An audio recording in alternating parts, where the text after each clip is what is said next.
Bonjour et bienvenue à toi. Aujourd'hui on se retrouve pour 100% Mytho, la chronique qui retrace les mythos de l'histoire. Et aujourd'hui on va parler des origines de la mythologie grecque, épisode 2.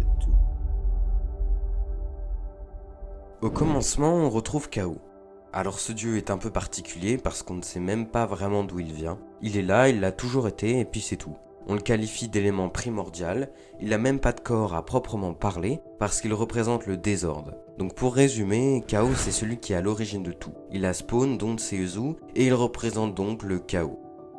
Après ça, il engendre tout seul Gaïa, la déesse qui représente la terre, Nyx, la déesse de la nuit, Eros, le dieu du désir qui va d'ailleurs bien remplir son rôle puisque c'est lui qui va aller chuchoter à l'oreille de ses frères et sœurs, ou en tout cas à les inciter plus ou moins à se reproduire. Ensuite Tartare, un fils aussi bizarre que son père, car c'est un lieu et un dieu à la fois. Pour finir, on retrouve Ereb, celui qui représente les ténèbres. Ils vont, tu le penses bien, produire pas mal de branches externes à notre tronc. Ce qui va donner, pour les plus connus, les moires, ou les parcs chez les Romains. Ce sont donc trois femmes qui représentent ton destin. La première file les jours et les événements de ta vie. La deuxième enroule ses fils et tire le sort de chacun. Et la dernière coupe avec ses ciseaux le fil de ta vie.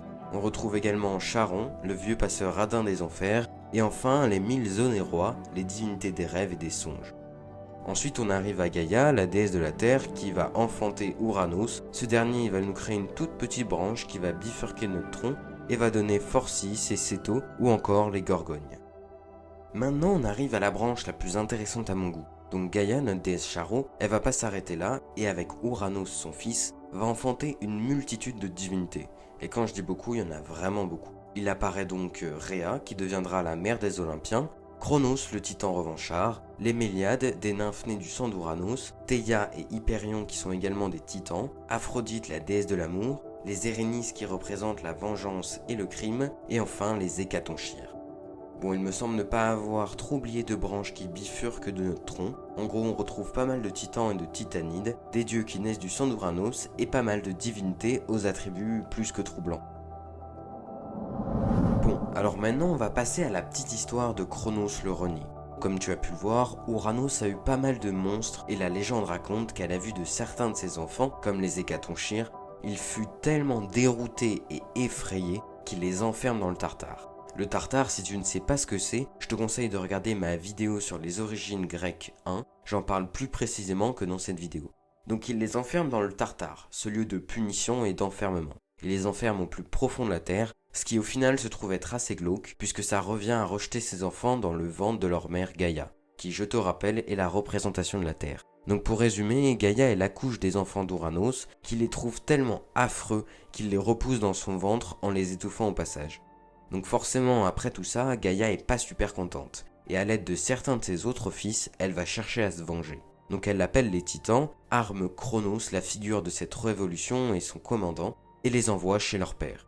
Ils attendent qu'ils s'endorment et Cronos, avec sa faucille récemment offerte par sa mère, émascule son père. Il les attrape et balance tout ça à la flotte. Juste après ça, Ouranos lui balance une prédiction en pleine face et lui annonce que l'un de ses fils se retournera contre lui au même âge.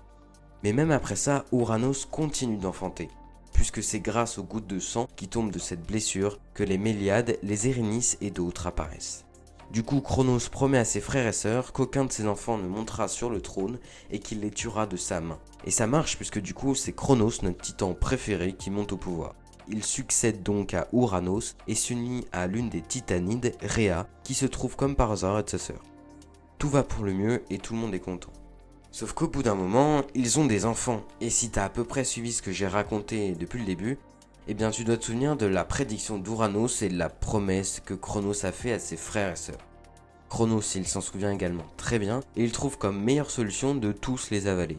Au fur et à mesure qu'ils sortent du ventre de leur mère, crois-le ou pas, mais au lieu d'encourager sa femme qui accouche, il se fait un apéro et les avale un par un. Rhea est effondrée.